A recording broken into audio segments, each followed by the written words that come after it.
वचन निकालेंगे याकूब उसका 2 उसका 23वां वचन हम पढ़ेंगे। याकूब 2 उसका 23वां वचन, पेज नंबर 319।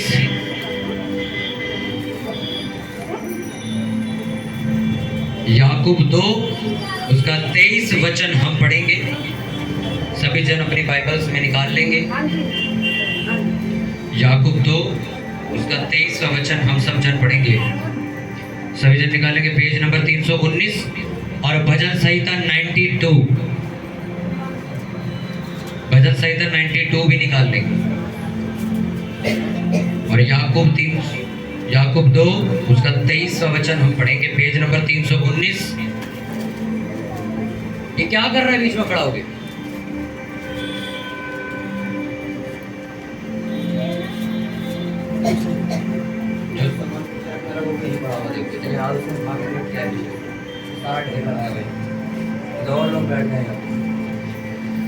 हालेलुया। याकूब 2 उसका 23वां वचन, और पवित्र शास्त्र का वचन पूरा हुआ, अब्राहम ने परमेश्वर का विश्वास किया और यह उसके लिए धर्म गिना गया और वह परमेश्वर का मित्र कहलाया। इस प्रकार तुमने देख लिया कि मनुष्य केवल विश्वास से नहीं वरन कर्मों से भी धर्मी ठहरता है। वैसे रहाब वेश्या भी जब उसने दूतों को अपने घर में उतारा और दूसरे मार्ग से विदा किया तो क्या कर्मों से धार्मिक ना ठहरी? अतः जैसे देह आत्मा बिना मरी हुई है, वैसे ही विश्वास भी कर्म बिना मरा हुआ है। पूरी चर्च बोले आमीन। भजन संहिता 92 पढ़ेंगे अब।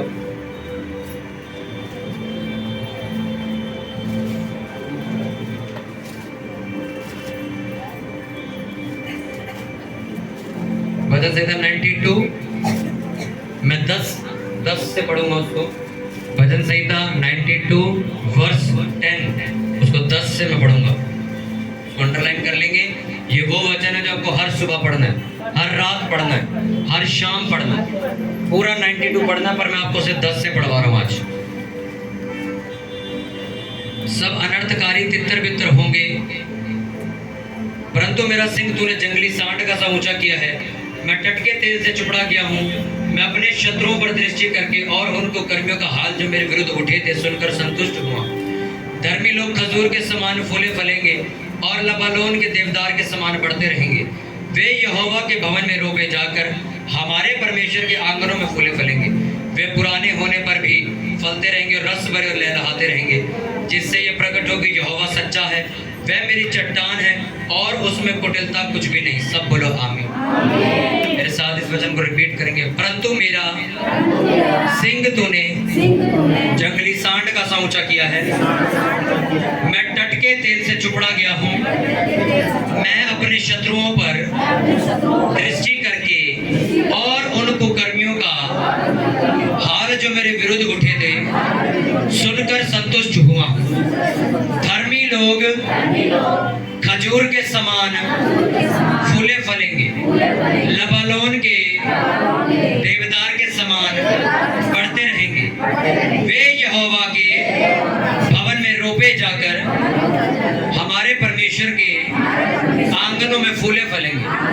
वे पुराने होने पर भी फलते रहेंगे और रस भरे और लहलहाते रहेंगे, जिससे ये प्रकट हो कि यहोवा सच्चा है, वह मेरी चट्टान है और उसमें कुटिलता कुछ भी नहीं। सब बोलो आमीन। हालेलुया।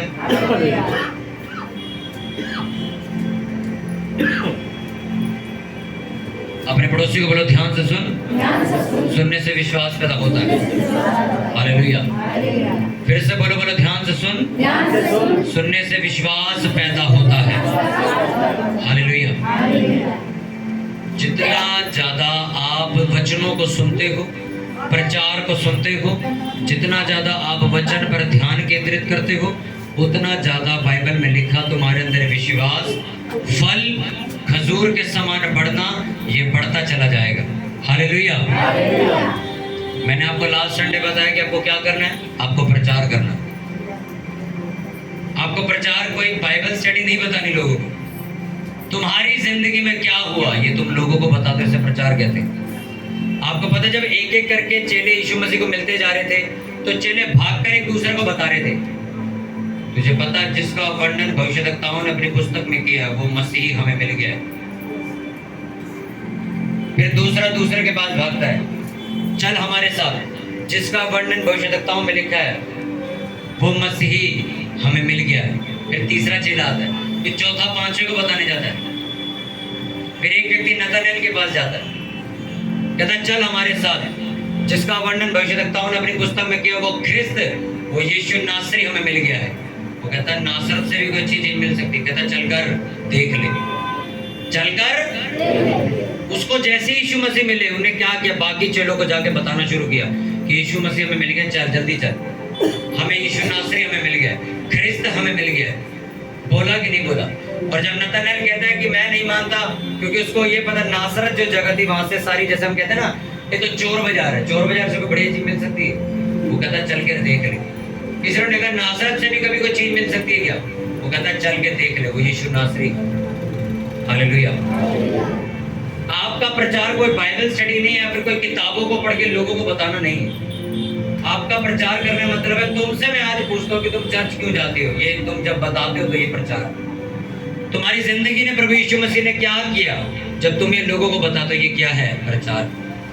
जब तुम किसी आदमी को फंसे में देखते हो, उसको चर्च का एड्रेस देते हो, चर्च का नंबर देते हो कि मेरे साथ संडे चर्च चली हो, तो तुम क्या करते हो? तुम प्रचार करते हो। लोगों को लगता है प्रचार के लिए तो पहले तैयारी होगी, पहले पढ़ाई करनी पड़ेगी, पहले हमें किताबें पढ़नी पड़ेंगी, बहुत कुछ। हाँ, बाइबल तुम्हें पता होनी चाहिए। तुम्हें 100 किताबें पता है, मुझे नहीं पता, पर बाइबल तुम्हें पता होनी चाहिए, क्योंकि प्रचार इसी में से करो। कोई तुमसे पूछ रहे भैया यीशु मसीह मरा ही क्यों, जिंदा ही रहते, तो तुम्हें वजह पता होनी चाहिए यीशु मसीह का क्रूस पे मरने का कारण क्या था, क्यों एक बलि चढ़नी जरूरी थी, कि पुराने नियम में बलियां क्यों चढ़ती, तुम्हें पता होनी चाहिए बात। यीशु मसीह को सलीब पर कब चढ़ाया, मसीह लोगों को ये तक नहीं पता कि वो वीरवार का दिन था कि शुक्रवार का दिन था, ये नहीं पता लोगों को। लोगों को ये नहीं पता कि यीशु मसीह जब जी उठे थे वो संडे का दिन था कि शनिवार का दिन था। हम संडे चर्च क्यों जाते, सोमवार क्यों नहीं जाते, मंगलवार क्यों नहीं जाते, बुधवार वीर शुक्र जाते क्यों नहीं, संडे ही क्यों जाते? पता ही नहीं मसीह लोगों को हम संडे जाते क्यों, खुद ही नहीं पता, हम दूसरों को क्या बताएंगे? एक बात मेरी याद रखना, जब तक तुम ही नहीं पता तुम किसकी आराधना करते, दुनिया तुम्हारे परमेश्वर की आराधना नहीं करेगी। यहाँ पर झूठी शिक्षा फैलाने वाले लोग आपके घरों में आते हैं कि संडे चर्च जाना गलत है, शनिवार चर्च जाना चाहिए। आते ना, वो भटके होते हैं, इनके धक्के खा रहे होते हैं। और यीशु मसीह को इज्जत नहीं दी, वो यहोवा माता करके कोई नाम लेते हैं। वो कहते हैं शनिवार चर्च, संडे थोड़ी, कहाँ लिखा है? सब्त का दिन तो शनिवार था, और ये हकीकत है, बाइबल में लिखा है सब्त का दिन शनिवार ही था। अब आपको यार लिखा तो बाइबल में ही हुआ है, इसका मतलब मैं गलत कर रही हूँ? नहीं। अगर आपको सच्चाई पता हो तो तुम उनके बहकावे में नहीं आओगे, क्योंकि जब यीशु मसीह जी उठे, मरियम मगदलीनी से उन्होंने कहा कि मैं सबसे पहले अपने चेलों को मिलने कहाँ जाऊंगा, गलील को जाऊंगा, और वो संडे का दिन था। शुक्रवार को यीशु मसीह को क्रूस पर चढ़ाया, शनिवार यीशु मसीह कब्र पे थे, संडे को जी उठे।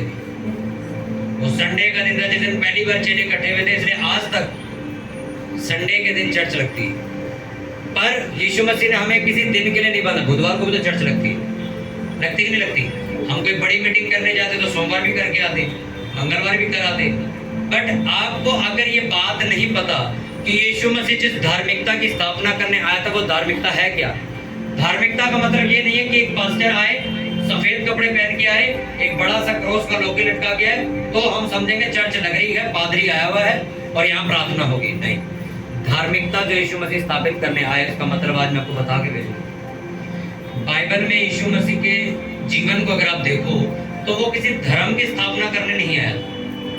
कहीं भी पूरी बाइबल आप पढ़ोगे तो वो लोगों को यीशु मसीह का धर्म, ये वो ऐसा, एक साम्राज्य, एक संप्रदाय, एक संस्था, एक ट्रस्ट, एक कुछ नहीं बनाने आया। तो उन्होंने लिखा मैं पापियों को पाप से निकालने और उस जिंदगी में ले जाने के लिए आया हूँ जिस जिंदगी को जीने के लिए आदम पहले दिन बनाया गया था, जिस महिमा से, जिस जिंदगी से वो दूर हो गया था जब उन्होंने पाप कर लिया था, उसी जिंदगी में वापस ले जाने के लिए मैं इधर आया। पुराने नियम में जब भी कोई पाप करता था तो महायाजक मंदिर में जाके बलि चढ़ाता था किसी जानवर की, और तब उसके पाप माफ होते थे। उसी पैटर्न को इस्तेमाल करके यीशु मसीह, जिसको निर्दोष मेमना कहा जाता है, उसको कुर्बान होना पड़ा इस सलीब के ऊपर, ताकि कोई ये ना कहे बलिदान का है तुम्हारा, किसी ने क्या दिया, वो तो हमारे यीशु मसीह ने बलिदान दिया। और लिखा ये पहला और आखिरी बलिदान है। अब जो कोई भी इस बलिदान पर, यानी कि जो कोई भी परमेश्वर के पुत्र प्रभु यीशु मसीह पर विश्वास करेगा वो उद्धार पाएगा। उद्धार का मतलब साल्वेशन, साल्वेशन का मतलब जिंदगी का बदल जाना। ये पूरी बाइबल बस इन्हीं 4 चीजों पर टिकी हुई। हालेलुया। कितनों को बात समझ आ रही? उसने लिखा, मैंने आपको वचन क्यों पढ़वाया 92 और याकूब की पत्री में से, मैं उसको वचन को समझाना चाहता हूँ। 92 के अंदर लिखा, परंतु मेरा सिंह तूने जंगली सांड का सा ऊंचा किया, मैं टटके तेरे से चुपड़ा गया हूँ। मैं अपने शत्रुओं पर दृष्टि करता हूँ तो कुकर्मियों का हाल जो मेरे विरुद्ध उठे थे उनका हाल देखकर संतुष्ट होता हूँ। लिखा, धर्मी लोग खजूर के समान फूले फलेंगे, लबानोन के देवदार के समान बढ़ते रहेंगे, यहोवा के भवन में लगाए जाएंगे, रोपे जाएंगे, उसके आंगन में फूले फलेंगे, पुराने हो जाएंगे तब भी फलते रहेंगे। यहोवा की आशीष इन लोगों पे फलेगी। कौन लोगों पे? जो धर्मी। खजूर के समान, खजूर का पेड़ देखा आपने कभी? जिसको पाम ट्री कहा जाता है। खजूर, ये चर्च के बाहर भी लगा हो, जिसकी पाम की ट्री, जिसको हमने खजूर की डालियां लेके घुमाया था, पाम सेंटर से लिखा, उसके अंदर खजूर उगते। क्या उगता है उसके अंदर? खजूर उगते। आपको पता है ये वचन उसी को लेके लिखा गया। आप कभी पहाड़ों पे जाओ, जो लिखा गया ना, लबानोन के देवदारों के समान, ये पेड़ का नाम, ये पेड़ का नाम है जो पहाड़ों पे होता है। मैं आपको उसकी फोटो ग्रुप में डाल के दिखाऊंगा। वो पेड़ कौन सा होता है? लबानोन के देवदार कौन से होते हैं? वो इतना बड़ा पेड़ होता है कि 100 लोगों को अकेला छाया दे देगा। इतना बड़ा और इतना ज्यादा फैला हुआ पेड़ होता है कि अगर उसके नीचे 85 लोग बैठ जाए तो सबको छाया मिल जाएगी। जैसा कहते हैं ना, एक पेड़ के नीचे 2-4 लोग बैठ के चलो छाया मिल गई, बहुत है। वो इकलौता इतना जबरदस्त पेड़ है, उसकी ऊंचाई इतनी आपने कभी पहाड़ों पे घूमने गए हो, आपने देखे होंगे कि आप नीचे खड़े हो, पहाड़ आपसे कम से कम पता नहीं कितनी 100 किलोमीटर दूर है, पर वहां पर पेड़ खड़े हुए नजर आते हैं। और आपको मैं बात बताऊं, जो चीज आपको हजारों किलोमीटर दूर से नजर आ रही है, इसका मतलब वो बहुत बड़ी है। आपने प्लेन देखा कभी? हजारों किलोमीटर ऊपर उड़ता है, दिखता है ना आपको यहीं से। जब वो जमीन पे उतरता तो कितना बड़ा होता है, कितना बड़ा। आधी जागीरपुर की रोड छोटी पड़ेगी उसको खड़ा करने के लिए, पर आसमान में कितना सा लगता है? इतना सा। जो चीज आपको दूर से दिख रही है वो क्या है? बहुत बड़ी। पहाड़ों पर जो पेड़ आपको दिखते हैं बड़े बड़े, वो एक्चुअल में बहुत बड़े होते हैं। वो आपको धरती से सोचो दिख रहे हैं, तो ऊपर अगर आप चले जाओ तो कितना बड़ा पेड़ होगा कि भाई साहब 100 किलोमीटर दूर से पेड़ दिख रही है। उस पेड़ का वर्णन किया गया इस 92 के अंदर। लबानोन के तो सजा दिया गया किसी ने, लबानोन के देवदारों के समान लिखा, वो बढ़ते और फूलते रहे। उस पेड़ को अगर आप देखोगे, मैं आपको जब दिखाऊंगा, उसकी शाखाएं बहुत बड़ी होती, पेड़ की डालियां बहुत बड़ी होती, उसका जो दरख्त है, यानी कि जो एक मेन जड़ से डाली निकले, वो दरख्त इतना बड़ा होता है कि आपकी पूरी गाड़ी पार्किंग पर लग जाएगी। लिखा, तुम उस पेड़ की तरह परमेश्वर के भवन में लगाए जाओगे, रोपे जाओगे और सदा फलते रहोगे। इसका मतलब तुम उस पेड़ के समान बनोगे जो लोगों को छाया देता है। अगर आप खजूर का पेड़ देखो तो खजूर जब उगता है उसके ऊपर, आप उसके नीचे क्या लिखा? वे पुराने होने पर भी फलते रहेंगे और रस भरे रहेंगे। खजूर का पेड़ जितना ज्यादा पुराना हो जाएगा उतना खजूर अच्छा होता है उसके ऊपर। इस खजूर के पेड़ पे आपको खजूर नहीं मिलेगी। ये तो अभी 1 साल हुआ।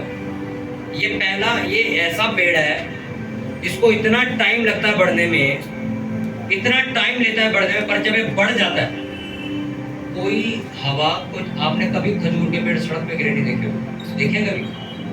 आप नॉर्मल पेड़ देखोगे, पेड़ गिर गया जी, सड़क पे गिर गया। कभी आप मेरे को हिस्ट्री में बताओ, आप निकलो, खजूर का पेड़ सड़क पे गिरा? कभी नहीं गिरता वो इतना वो टाइम लगाता है बढ़ने में, सालों लग जाते हैं इतनी ऊंचाई पकड़ने में। आपने देखा खजूर का पेड़ होता भी बहुत बड़ा, पर आप कभी उसको देखना, वो इतना मजबूती से अपनी जड़ फैलाता जमीन के अंदर कि नॉर्मल तूफान उसको ऐसे ही नहीं गिरा सकते। बहुत कम ऐसे तूफान है जो खजूर का पेड़ गिराते।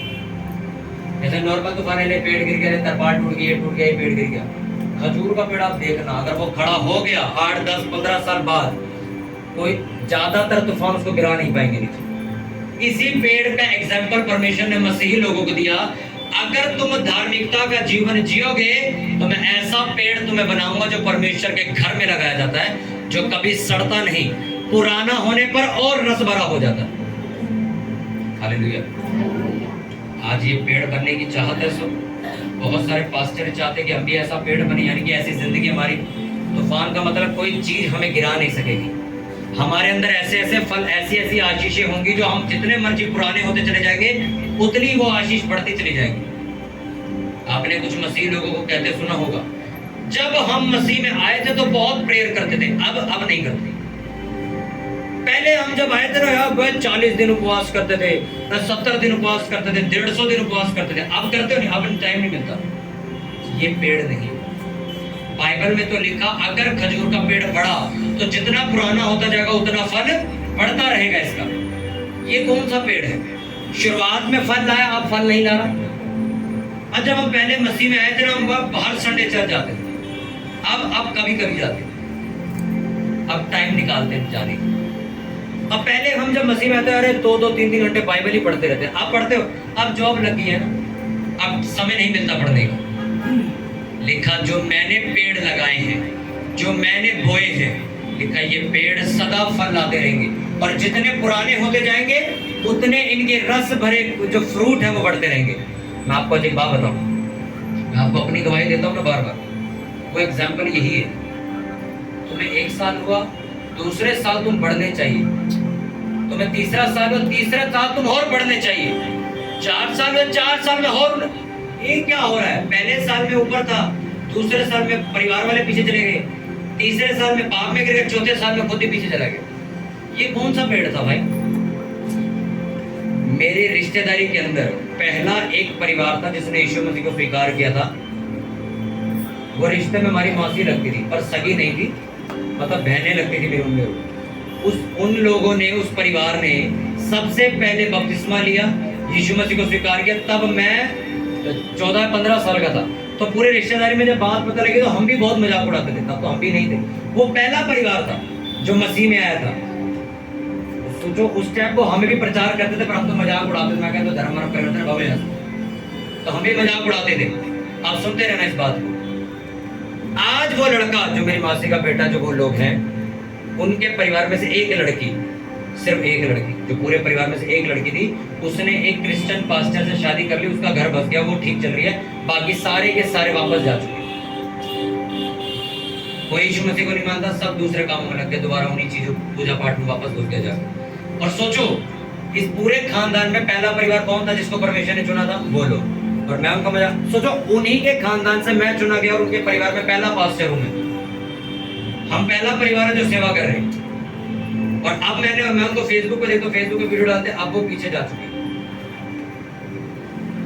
इस काम के लिए नहीं बुलाया था परमेश्वर ने। आज तुम यहाँ हो, कल प्रेयर कर रहे हो, परसों बाइबल पढ़ रहे हो, तीसरे दिन अपने बच्चों की शादी अन्य जातियों से कर दी, और अब दुख काट रहे हो घर में। जी पापा क्या करते? पापा जी सेवा करते। मम्मी क्या करते? मम्मी भी सेवा करती। भाई क्या करते? भाई भी सेवा करता। बहन ने अन्य जाति से शादी कर दी, किसी ऐसी नॉर्मल लड़के से शादी कर दी, प्रभु यीशु मसीह को नहीं मानता। अब उसके दुख भरे कॉल आ रहे हैं वहां से, और अब वही माँ बाप आके पास्टर के पास, प्रेयर करो, लड़की हमारी बड़ी दुखी है। अरे बाइबल में लिखा, मैं आपको बताऊं, यहाँ पे बहुत सारे लड़के लड़कियों आते हैं मेरे से मिलने, कहते पास्टर जी आप बताओ, ये लड़का यीशु मसीह को नहीं मानता, ऐसा है वैसा, कर ले शादी। मैं कहा नहीं। कहते हमारे पास्टर तो कह रहे कर सकते हो। मैं कहा जो मेरी सच्चाई थी मैंने तुम्हें बता दी। मैं मुंह पे कहता हूं, अगर तुम्हारे बच्चे अन्य जाति में शादी करते हैं या तुम करवाते हो, परमेश्वर लिखा उनको अपने घर से उखाड़ के बाहर फेंक देगा, और कभी उन्हें पूछेगा नहीं, कभी नहीं पूछेगा। कोई पास्टर तुम्हें मीठी गोली देने के लिए क्या कहता मैं नहीं जानता। बाइबल में यही लिखा है कि जब तुम विवाह करो, तुम्हारा विवाह का बिछोना पवित्र ठहरे। विवाह मसीही लड़के और लड़की के साथ ही किया जाए। नहीं आता रिश्ता, कवारे बैठ जाओ, पर पाप मत करो। मैंने अगर मैंने 10 लड़के लड़कियों को समझाया आज तक कि इससे शादी नहीं करनी, इससे नहीं करनी, ऐसे लड़के से नहीं करनी, मैं लिख के दे सकता हूँ। आज भी 10 का नंबर मेरे पास है, 10 के 10 निकालो, सबके डिवोर्स हो चुके हैं, तो बर्बाद बैठे। सबने अन्य जातियों से शादी करी, सब बर्बाद है, कोई भी नहीं सफर। कोई शादी जिसकी चल रही है तो उनके घर में बरकत खत्म हो चुकी है। किसी की शादी है नहीं तो उसका डिवोर्स हो चुका है। किसी की शादी धक्के देके चल रही है तो हस्बैंड कहता है बाहर व्यभिचार में पड़ा हुआ है, वाइफ घर में ठीक बैठी है। किसी की शादी है तो उसके बच्चे नहीं है, तमाशा बन गया जिंदगी का। क्यों? तुमने पहले तमाशा बनाया, अब उसकी बारी, अब वो जिंदगी भर बनाएगा तुम्हारा। क्योंकि बाइबल में लिखा है यहोवा के हाथों में पड़ना क्या है, भयानक। आपको पता, आप 100 बार गलती करो, आपको 100 बार बड़े प्यार से माफ कर देगा। पर अगर आपने कोई ऐसी गलती कर दी जिसको अब सुधारा नहीं जा सकता, तो वो फल भी पूरा उसका भुगतान करवाएगा तुमसे। हालेलुया। कितनों को बात समझ आ रही है? अगर तुम्हें धार्मिकता के बारे में नहीं, धार्मिकता का मतलब क्या है? धार्मिकता का मतलब ये नहीं है कि आपने गले में क्रॉस पहन लिया, आपने सफेद कपड़े पहन लिए, आपने लाल गमछा बांध लिया और उसके बाद अब आप जोर जोर से हालेलुया बोल। ये धार्मिकता नहीं बताई परमेश्वर ने। परमेश्वर ने कहा धार्मिकता कहाँ है? तुम्हारे अंदर। अब सोचो, अगर मैं यहाँ पे अभी एक लड़का साउंड खराब कर रहा था, उसको साउंड समझ, अब मैं उस पर चिल्ला रहा हूँ, गुस्सा कर रहा हूँ, लोगों की नजर में मैं क्या हो गया? घमंडी आदमी हो गया। और ये धार्मिकता नहीं थी। ये कौन सा धर्मी आदमी तो गुस्सा करता है लोगों पे? धार्मिकता अंदर है मेरे। कहाँ है मेरे? यीशु मसीह जब मंदिर के बाहर गए तो वहां पे कबूतर बेच रहे थे लोग, बकरी बेच रहे थे, कपड़े लगाए हुए थे बिकने के लिए, भेड़ बकरी गाय बैल बिक्री थी। यीशु मसीह ने रस्सी का कोड़ा बनाया, मार मार के भगाया सबको। तो यीशु मसीह क्या गुस्सा करने वाले थे? आप क्या कहोगे? उन्होंने पाप किया, उन्होंने तो बहुत बड़ा पाप किया, लोगों को मारा उसने? नहीं। अगर परमेश्वर का काम कहीं गलत हो रहा है और वहां भी तुम गुस्सा ना करो तो ये बड़ा पाप। तुम्हारी आंखों के सामने अगर तुम्हारा बच्चा कोई ऐसा कदम ले रहा है या ऐसी जगह जा रहा है जो कि आगे चल के बहुत बड़ी बर्बादी का रूप लेने की, और तुम आज इस पे गुस्सा नहीं कर रहे, तो मैं ये कहता हूं तुम पाप के भागी बन चुके हो। पाप ये नहीं है तुमने गुस्सा किया, पाप तुमने किया कौन सा? एक तो गुस्सा वो वाला होता है कि भैया मार धाड़ कर रहे हैं, झगड़ा कर रहे हैं, चिढ़ते हैं, जलन है, निचड़ नेचर है, एक तो वो वाला गुस्सा है। एक वो वाला गुस्सा है कि परमेश्वर का काम खराब हो रहा तेरी वजह से, उसको डांट रहे हो तुम, ये अलग गुस्सा है। यीशु मसीह ने जब भी किसी को डांटा तो वो इसलिए डांटा कि परमेश्वर का काम खराब मत करो। उसको पाप नहीं कहा जाता। जिस तरह शादी से पहले आप किसी लड़की के साथ सो तो पाप है, शादी करके उसी लड़की के साथ सो जो पाप नहीं, पाप नहीं होगा। आपको समझना पड़ेगा परमेश्वर धार्मिकता की बात किसी दिखावे से या किसी कपड़े से या किसी शोबाजी से नहीं कर रहा। धार्मिकता का मतलब तुम्हारे अंदर। सोचो, एक लड़की या एक आदमी घर पे काम नहीं करता, चर्च आके झाड़ू मार के दिखा रहा सबको, तो क्या कहोगे सब? ये धार्मिकता नहीं है, पाप। क्योंकि बाइबल में लिखा जो अपने घर का संचालन करना नहीं जानता वो कलीसिया में हाथ ही ना डाले। घर तुमसे बर्तन नहीं धुल रहे, यहां तुम बर्तन धो के दिखा रहे हो मेरे को। तो समझ आ रही? एक बुजुर्ग लेडीज चर्च में ना दूसरी लड़की को नसीहत दे रही, ऐसे करा करो, वैसे किया करो, वैसे किया करो। तो मैं दूर से देख रहा था, मैं मिला उस लेडीज से, तो मैंने उसको कुछ कहा नहीं, वो चली गई। उस बुजुर्ग की अपनी लड़की आके कहती है मेरी माँ मेरा साथ नहीं देती, और वो बुजुर्ग लेडीज करके रही दूसरे को नसीहतें दे रही, अपना घर बर्बाद हो रहा है, वो नहीं पता, ये नहीं पता। धार्मिकता ये नहीं है कि आप क्या दिखा रहे हो, धार्मिकता ये है कि आपके अंदर क्या है। अभी मैंने याकूब की पत्री में क्या पढ़ा, तो जासूस गए यरीहो की दीवार में अंदर जासूसी करने, क्योंकि अगले दिन उन्होंने चक्कर मारने तो दीवार गिरानी थी। अंदर जाके राजा ने बोला था 2 जासूस आएंगे, उन्हें पकड़ के मारना और खत्म कर देना। वहां पर उनको किसी ने पनाह नहीं दी। पता है किसने उनको अपने घर में छुपाया? राहाब वेश्या ने। वेश्या कौन होती है आपको पता है? हमारी नजर में अगर देखा जाए, अगर संसार के लोगों की नजर में सबसे गलत और सबसे गंदी स्त्री जिसको वेश्या कहा जाता है, जो कोठे पे बैठती। उस लेडीज ने उन दोनों के ऊपर दया कर उनको घर में छुपाया और परमेश्वर का काम हो गया अगले दिन। और बाइबल में लिखा जब वो देश को मारने आए, पूरा देश मारा, सारे लोगों को मारा, उस वेश्या को बचा लिया और बाहर निकाला, उसको नहीं मारा किसी। उसने कहा तुम पूरे देश को खत्म कर देना, पर इस वेश्या ने मेरे लोगों को घर में रुकने की जगह दी थी, इसको मत मारना, इसको बाहर निकाल लेना, पूरे देश को फूंक देना, बोले कोई दिक्कत नहीं। इसलिए यीशु मसीह ने कहा तुम लोगों से पहले वेश्या स्वर्ग में चली जाएगी, तुम लोगों से पहले चोर स्वर्ग में चला जाएगा। नीचे खड़े होकर लोग कह रहे अरे तेरे को थप्पड़ किसने मारा, भविष्यवाणी करके बता। और साथ में चोर सलीब पर लटके कहता है अगर तू मसीह का पुत्र है तो मुझे भी बचा और खुद को भी बचा। सोचो कि यीशु मसीह ने उसे कहा तो आज ही स्वर्ग में जाएगा।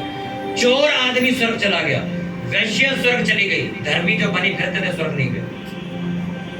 कपड़े पहन के घूमते थे साफ सुथरे व्हाइट कपड़े। कितनों को समझ आ रही है क्या? नहीं समझ आ रही? समझ आ रही धार्मिकता किसे कहते हैं? धार्मिकता तुम्हारे अंदर छिपी हुई। मैं तुमसे बात करूं, तुम्हारी प्रार्थना सुनूं और प्रेयर ना करके घर जाके चुगली करूं, ये पाप है, धार्मिकता नहीं। तुम्हें पता कितने लोग मेरे से पर्सनली मिलते बड़ी बड़ी बातें करते हैं, हमारे घर में ये चल रहा वो चल रहा है।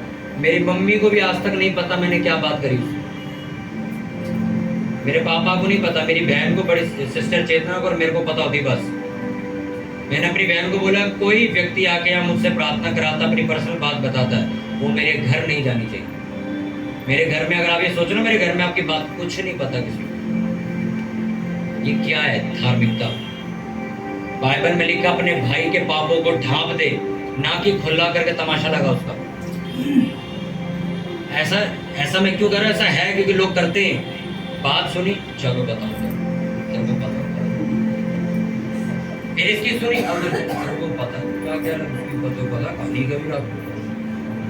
मेरे घर में मैं 4 दिन बाद भी जाऊं, 4 दिन मैंने क्या किया चर्च में नहीं पता मेरे घर में।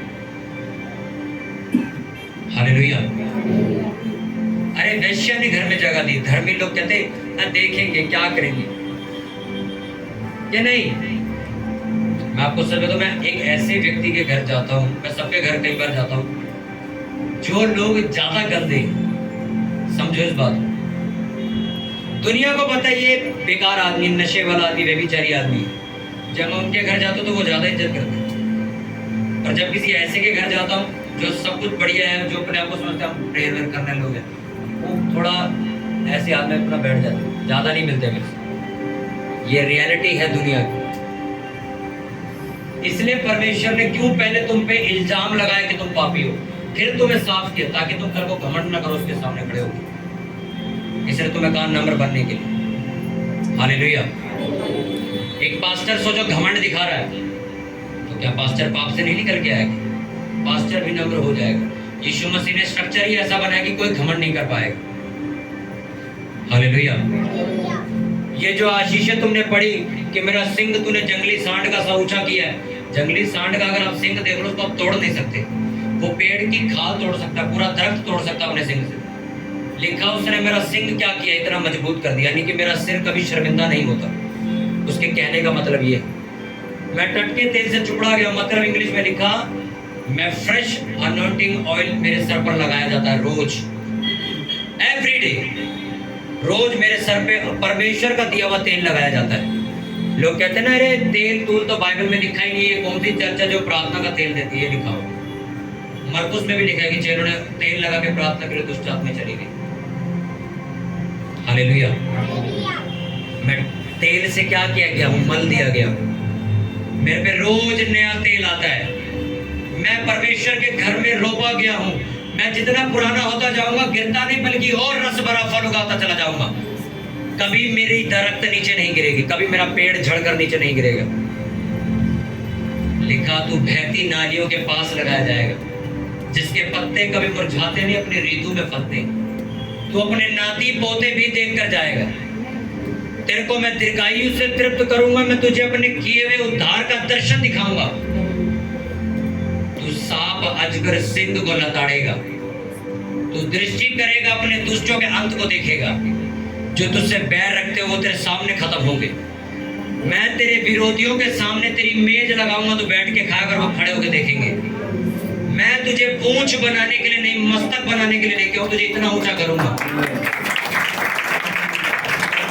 तूने जो मुझसे स्नेह किया इसलिए मैं तुझे छुड़ाऊंगा, ऊंचे स्थान पर रखकर नियुक्त करूंगा। जितने हथियार तेरी हानि के लिए उठाए जाएंगे यहोवा उन्हें नष्ट कर देगा।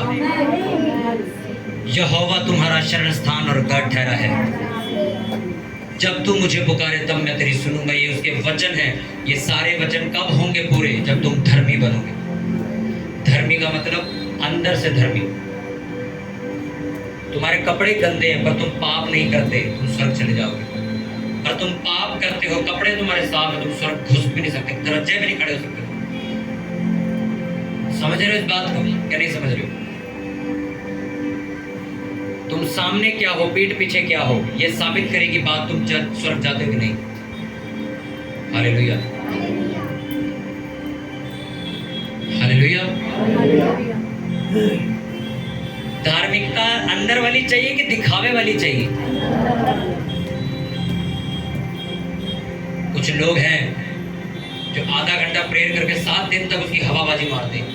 कुछ लोग हैं जो 7-8 घंटे बैठ के प्रार्थना करते और एक बार भी किसी को पता नहीं लगने देते। ये रियल धार्मिकता थी जो अंदर थी उसको। उपवास रखा है, चर्च के हर मेंबर को पता है, पास्टर को पता है, घर वालों को पता है, मम्मी को पता है, पापा को पता है, दोस्त को पता है, साथी को पता है, सबको पता है उपवास रखा है इन्हें। और कहता है मैं गुप्त में जो उपवास करूंगा प्रतिफल पाऊंगा। ये कौन सा गुप्त का उपवास है? हालेलुया, कितनों समझ आ रही है? एक लड़का यहाँ पर आके कह रहा, सबसे पूछ रहा वो तो उपवास रखा? कहता नहीं मैं तो रखा। मैं उसको देख रहा, तुम इसे कर क्या रही? दूसरा वो तूने रखा? मैंने तो रखा, मैं कल से उपवासी हूँ, मैं कल से फास्टिंग में हूँ, परसों खोलूंगा।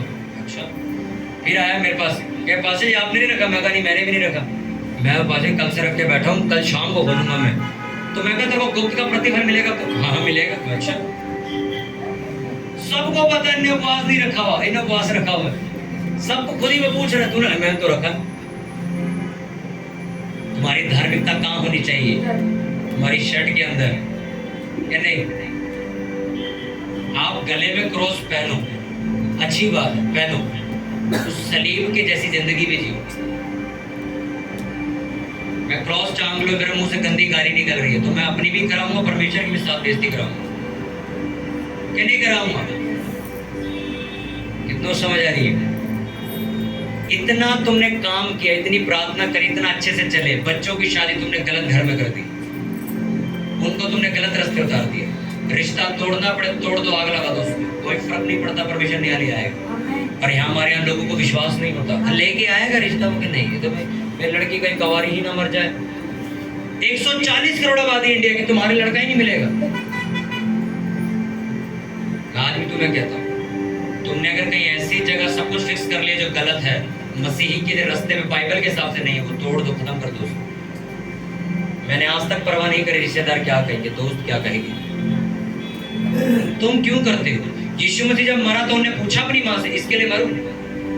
यीशु मसीह की जो मदर थी वो भी रो रही थी वहां पे, पर यीशु मसीह कहते नहीं, मुझे लोगों के लिए मरना, तब ये लोग नजात पाएंगे। जब तुम्हें यीशु मसीह के लिए फैसला लेने की बारी है, तब तुम क्यों रिश्तेदारी को देखते हो? क्यों तुम्हें वो सलीब, उसका खून याद नहीं आता? जब उसके मुंह पे थप्पड़ पड़ रहे थे वो याद क्यों नहीं आता तुम्हें? मुझे एक बात बता दो, याद क्यों नहीं आता तुम्हें? हालेलुया। मेरा ताऊ बहुत सख्त है, मेरा चाचा बहुत सख्त है, मेरी बुआएं बहुत सख्त है, हमें बपतिस्मा नहीं लेने देंगी। आज तुम्हारा लड़का नशे में पड़े, मैं कहता हूँ कौन सी बुआ आएगी उसे छुड़ाने? आएगी क्या? कौन सा ताया चाचा आएगा? बल्कि तुम्हारे लड़के को बदनाम किया जाएगा पूरी बरादरी में, इसका लड़का तो नशे करता है। कोई तुम्हें बचाने नहीं आएगा। तुम्हें बपतिस्मा रिश्तेदारों के लिए नहीं लेना, तुम्हें पता है मैंने कहाँ जाना। धार्मिकता कहाँ है? कपड़ों पे है कि अंदर है? अंदर है। पूरे देश ने जासूसों को रखने की जगह नहीं दी, वैश्या ने अपने घर में रुकवा लिया और वैश्या बच गई, और सारे लोग मरे, वो उसको नहीं मारा किसी ने। हालेलुया। बोलो मैं पापी नहीं, मैं धर्मी हूँ, मेरे अंदर परमेश्वर रहता है, मैं अंदर से साफ हो चुका हूँ, मैं अंदर से पवित्र हो चुका हूँ। शैतान का तुमसे पाप कराने का मकसद यही है, वो तुम्हें धर्मी रहने से रोकना चाहता है, क्योंकि जिस दिन तुम धर्मी बनोगे ये सारी आशीषें तुम्हारे घर आ जाएगी। और वो तभी तुमसे पाप करवाता है, तुम्हें बपतिस्मा लेने से रोकता है, प्रेयर से रोकता है, वचन पढ़ने से रोकता है, चर्च जाने से रोकता है, पास्टर की इज्जत करने से रोकता है, कहता पास्टर को गाली दे। ये वजह यही है, कभी कोई धर्मी आदमी पास्टर को गाली नहीं दे सकता, ना ही कभी देगा। पास्टर उसकी आंखों के सामने भी चोरी करेगा तब भी कहेगा मैं नहीं बोलूंगा इसको, परमेश्वर अपने आप देखे मैं काहे को गाली दूं उसे, इसको देके मैं बच जाऊं। कल को अगला वो माफी मांग के आगे निकल जाएगा, मैं यहीं रह जाऊंगा। कितनों समझ आ रही है कि नहीं समझ आ रही? एक धर्मी इंसान कभी किसी को बदनाम नहीं करता। जो अंदर से धर्मी होगा, बाहर वाला नहीं। बाहर वाला तो कर देगा। चर्च के पास्टर को हर किसी की कहानी पता होती है, हाँ कहना, उसी से प्रे कराते सारे। इस चर्च के 3-4 लोगों ने मेरा बड़ा नाम खराब किया बाहर जाकर, बड़े गलत नाम लगाए। चर्च में से ये निकला है, वो निकला है, ऐसा निकला। उनके सबके चिट्ठे आज तक मेरे पास पड़े। ये क्या क्या कर्म कांड करके बैठे हो। सोचो, आज तक ना मैंने तुम्हें बताया वो लोग कौन है, ना मैंने आज तक तुम्हें ये बताया कि वो करके क्या गए हैं, वो क्या करते हैं, ना किसी पास्टर को बताया। और उन्होंने सब कुछ बता दिया बात, उल्टा नाम, झूठा सब लगाया। धर्मी कौन ठहरा तब भी? मेरा फोन तो मैं चेक कराऊंगा अभी भी, गॉड ब्लेस यू के मैसेज भेजता हुआ आदमी कि आपकी चर्च को हम यूट्यूब पे सुनते हैं, हम आपके वचन को सुनते हैं। मैं जवाब तो देता नहीं। हम ये करते हैं, आपकी चर्च को हम आशीष देते हैं, प्रेयर करते हैं, मैं देता रहा। ये कमाई है मेरी, देगा तो और क्यों नहीं देगा। वो सोचता है कि पलट के मैं उसे जवाब क्यों नहीं देता। तुमने कमाया क्या? मैंने तो कमाया, ये तुम्हारी बदनामी छुपा के मैंने तुम्हें बचाया है, तो मैं तो कमाऊंगा, मेरे को तो दुनिया आशीष देगी। अब हालेलुया। जिन जिन पास्टरों को उन्होंने गलत बोला मेरे बारे में, पास्टर तक इस चर्च के खिलाफ थे, इस एरिया के। मैंने परमेश्वर को एक ही शब्द कहा था उस दिन और आज भी, जिस सामान के निकलने का उन्होंने मेरे पे नाम लगाया कि ये चीज मेरी चर्च से निकली है, अगर परमेश्वर में इसको लेके आए, ये मैंने हकीकत में रखे, मैं झूठ बोल रहा हूं तो मैं सरेआम पकड़ा जाऊं। और अगर नहीं तो मुझे इतनी बरकत दे परमेश्वर की, मैं इन पास्टर्स को भी साबित कर सकूं, लोगों को भी साबित कर दूं, ये सामान मैं चर्च में नहीं लेके आया, ये मैं नहीं लेके आया, किसी ने रख दिया हो मेरे को फंसाने के लिए, वो अलग बात है, पर मैं खरीद कर नहीं लेके आया। क्रिसमस पे कपड़े फाड़ दिए शैतान के परमेश्वर। पास्टर फोन करके पता क्या कहते, तुम्हारी फोटो दिल्ली के इस एरिया के डीसीपी के पास गई, कहते इतना बड़ा कट किसी ने नहीं किया आज तक। और वो पास्टर सारे अब इज्जत से बात करते, उनको यकीन हो गया कि नहीं निकला था इसके चर्च से। ये पहली चर्च थी इसकी फोटो नेताओं के पास गई थी, डीसीपी के पास गई, पता नहीं कहाँ गई कि एक लड़के ने इतना बड़ा कट एक जगह पे किया, मसीह लोग, इतने सारे क्रिश्चियंस एक जगह इकट्ठे। हालेलुया। धार्मिकता कहाँ है? बोलो अंदर। चर्च में धार्मिकता किसी की भी देखी जाएगी। चर्च में आगे कोई बीड़ी पी के नहीं दिखाएगा, कोई पी बिना पीछा नहीं पी सकता, ना शराब पी सकता, ना व्यभिचार कर सकता, कुछ नहीं कर सकता। यहाँ से घर जाओ, सोमवार से शनिवार फिर देखते कौन धर्मी। घर पे देखते हैं तुम अपनी माँ से कैसे बात करते हो, यहाँ तो मम्मी जी करके बात करते, घर देखते क्या होता है, घर पे तुम तू करके बात करते। चर्च में लड़का राजा बेटा है, घर जाके जूते चप्पल रखते हो। आपकी धार्मिकता चर्च में नहीं देखते, कभी भी नहीं देखता। उसको पता है सारे सुधरने आए, देखो घर जाके क्या होता है। चर्च में कोई गाली नहीं देगा, हाथ नहीं उठाएगा, कुछ नहीं करेगा। मंगलवार को सुबह तुम काम पे निकलोगे, तुम्हारी गाड़ी बस वाले से टच होगी, बस वाला तुम्हें गाली देगा, तब देखते तू देगा कि नहीं देगा। अब तू उतर के उसे मारेगा कि नहीं मारेगा, अब चेकिंग होगी। चर्च में थोड़ी कोई तुमसे लड़ेगा। तुम काम पे निकलो, एक गाड़ी तुमसे टच हुई, वो ने आते तुम्हें सीधा गंदी गालियां दी, अब तुम क्या करोगे? अब जवाब दो। धार्मिकता चर्च में नहीं, चर्च के बाहर होगी। हाँ के ना? धार्मिकता कहाँ होगी? अंदर की बाहर? अंदर होगी। तुम चर्च में बड़ी तमीज से बात करते हो, घर जाके तुम्हारे से बात करने लगे, तुम्हारी जबान नहीं, इतनी गंदी जबान है तुम्हारी, उसे धार्मिकता नहीं कहते। एक लड़का आता था यहाँ पे, यहाँ पर पास्टर जी कहता था घर जाके मेरा नाम लेके बात करता, और पकड़ा कैसे? खुद ही पकड़ा गया। यहाँ पे पास्टर जी करता था, तो चर्च की एक लड़की को कहता है कि मैं चर्च नहीं आऊंगा, ये नहीं करूंगा, छोड़ दूंगा चर्च, ऐसा कर दूंगा। तो मैंने उस लड़की को यही बैठी थी। खैर बाद में दगाबाज तो वो लड़की भी निकली, पर तब तक जब तक खेल हमारा चल रहा था तब तक हमारे साथ थी। उस लड़की को मैंने बोला, मैं लड़के को फोन मिला, क्योंकि उस लड़की को मैंने ये अवेयर किया था, मैं कहा इस लड़के से थोड़ा बच के, तेरे पीछे लगा भाई, मैं कहा चले काम करिए, किसी का फोन तेरा फोन उठा लेगा। किसी की कमजोरी पता हो ना तो शैतान को क्या पता, हमें पता कैसे पकड़ना उसे। मैं कहा काम कर, तू ही फोन मिला इसे। और सोचो उन्हें फोन मिला, उठा लिया, किसी घंटे उसका उठा लिया। उसने जैसे ही फोन उठाया स्पीकर पर डाला, उसको ये मत बताया तो चर्च में बैठे और पास्टर जी साथ बैठे हैं, उससे सिर्फ बात कर कि दिक्कत क्या है। और वो बात कर रहा था, पास्टर जी करके नहीं, अरे वो यश ऐसे है, वो तो घमंडी आदमी है, वो तो अपने आप को जो कुछ और समझता है, वो तेजी से बढ़ रहा तो वो किसी को बंदे को बंदा नहीं समझता, वो तो ये है, अरे यश को मैं देख लेंगे, ये वो है। उन्हें फोन रख दी। थोड़ी देर बाद चर्च में आया, प्रे करा, पास्टर जी बताओ प्रे करें। मेरे सामने मेरे को पता है कैसा है, यहीं आके नाइट प्रे कर रहा था मेरे साथ। तो मैंने उसको आज तक नहीं बताया कि तेरी ये कहानी मेरे को पता है। उस लड़की ने जाके उसको बता दिया। जिस दिन तो ये बात बोल रहा था ना तो स्पीकर पे था, कहता तो पास्टर जी साथ बैठ के सुन रहे थे। उस दिन से आज तक उस बंदे ने मुंह नहीं दिखाया है। ये कौन सी धार्मिकता है भाई? मुझे एक चीज समझ नहीं आई आज तक, ये सवाल शायद मैं जल्दी समझ जाऊं और समझ भी गया हूं। यार जो इंसान तुम्हारे लिए सब कुछ करे, प्रेयर करे, तुम्हारे लिए अरेंजमेंट्स करे, तुम्हारी इज्जत करे, उसी को गाली देने का मतलब क्या है?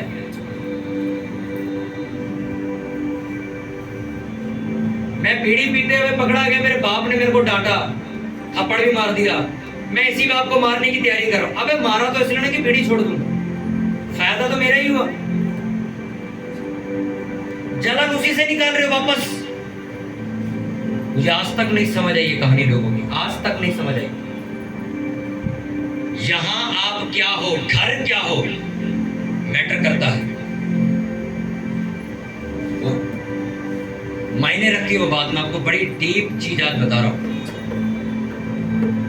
आज के बाद जब तुम चर्च आओगे तो ये सोच के नहीं होगे हमने मुंह से धार्मिकता दिखानी है, तुम अपने अंदर सोच के आओगे मैं क्यों जा रहा हूं।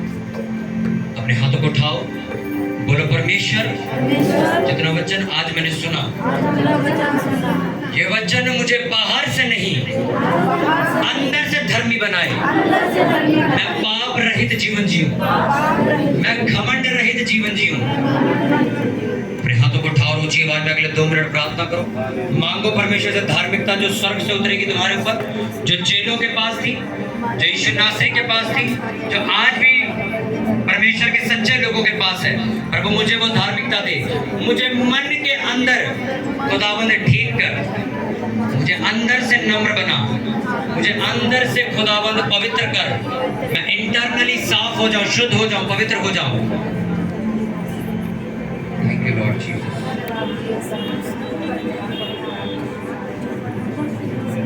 Jesus Christ. परमेश्वर मुझे धर्मी बना, क्योंकि अगर मैं धार्मिकता का जीवन जीऊंगा और जीऊंगी तो सारी आशीषें जो बाइबल में लिखी मेरे घर खुद आएंगे। मैं तेरे भवन में रोपे जाऊंगा एक पेड़ की तरह, जो कभी नहीं झड़ता, कभी नहीं गिरता, जिसके फल कभी मुरझाते नहीं, जिसके फल कभी पुराने नहीं होते। प्रभु मुझे धार्मिकता में लेके चल।